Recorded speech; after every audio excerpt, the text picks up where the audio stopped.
terima kasih Anda masih bersama kami dalam Market Review. Sebelum saya lanjutkan perbincangan bersama Mas Rizal, ada beberapa data yang sudah kami siapkan. Di antaranya adalah mengenai data ekspor-impor tekstil di Indonesia. Ini kami tampilkan data secara historikal saja dari tahun 2015 hingga tahun 2018. Data terbaru di tahun 2019 dan juga mungkin 2 kuartal tahun 2020. Nanti mungkin Mas Rizal bisa sampaikan.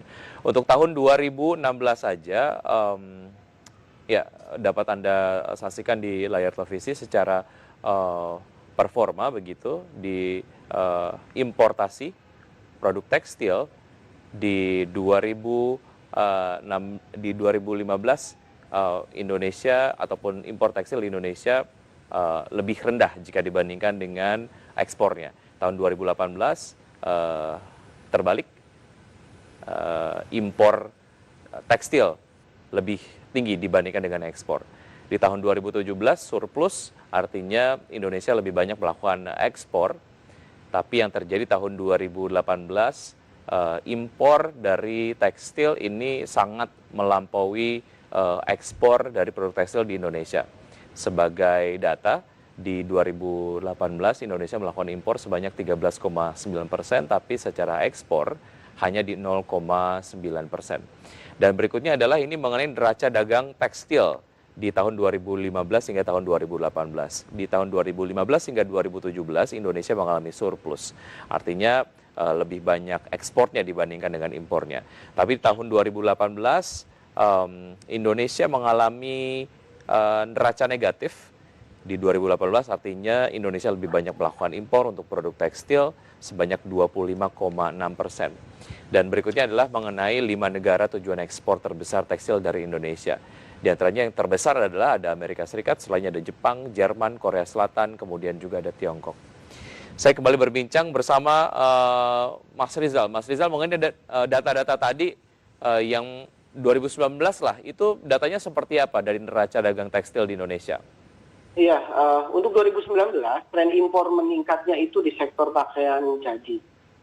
Itu signifikan sekali naiknya. Kemudian ada untuk benang dan untuk kain tirai. Makanya tiga barang ini, 3 HS ini kita ajukan safeguard untuk tahun ini dan sudah dikabulkan pemerintah, sudah ada bea masuknya, ada PMK-nya sudah keluar. Nah, karena di 2019 trennya dari 2017 itu meningkat terus, terutama untuk sektor kain. Nah, ketika kita berlakukan safeguard di sektor kain, di 2020 trennya impornya itu berubah menjadi impor pakaian jadi. Karena tadinya kain itu masuk dengan biaya murah, harga murah, kemudian kena safeguard, mereka berpikir ya sudah kita impor pakaian aja langsung daripada kain. Nah, ini yang sekarang terjadi di 2020, impor pakaian jadi meningkat, termasuk juga impor yang ilegal. Ya, ketika pasar domestik untuk teman-teman industri tekstil ini mengalami banyak tantangan lah. Salah satunya adalah daya beli yang belum ideal. Bagaimana dengan pasar ekspor sendiri, Mas Rizal? Apakah kendala yang sama juga dialami?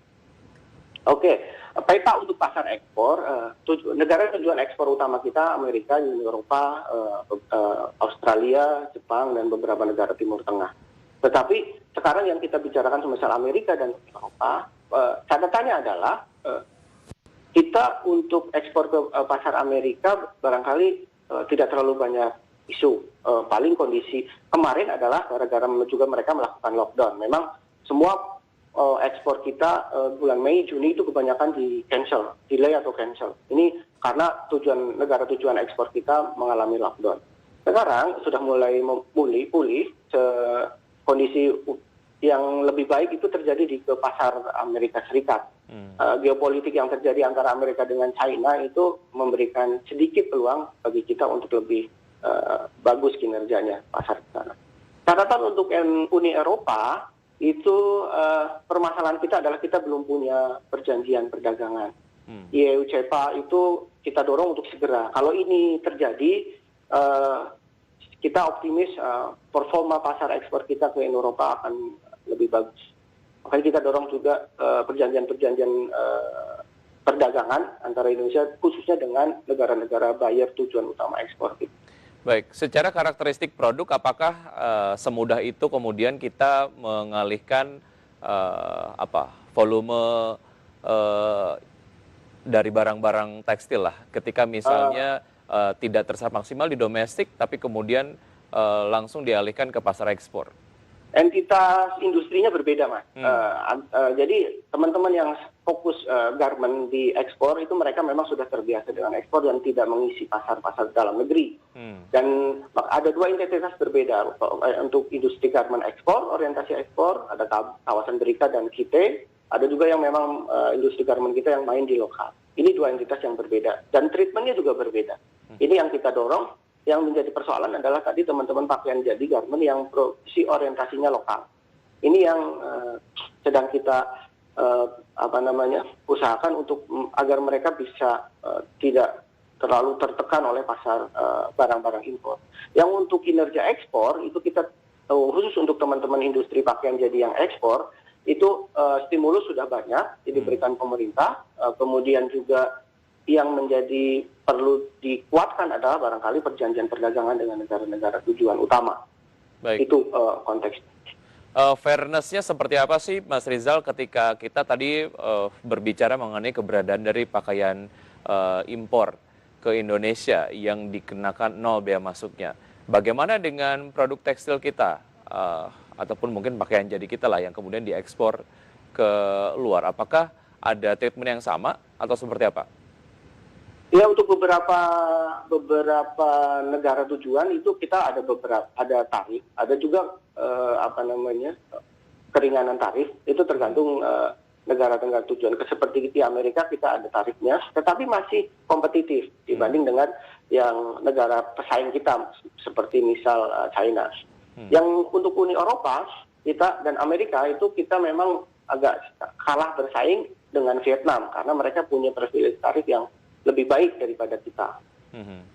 Walaupun sekarang Uni Eropa kalau nggak salah juga men-challenge Vietnam untuk tarif bea masuk. Tetapi kalau kita bicara soal bagaimana mendominasi pasar di ekspor, itu kita berarti bicara dengan negara kompetitor kita seperti Vietnam, Bangladesh, itu yang perlu dicermati. Karena Vietnam dan Bangladesh itu secara upah mereka lebih murah, lebih kompetitif dari kita, listrik juga begitu.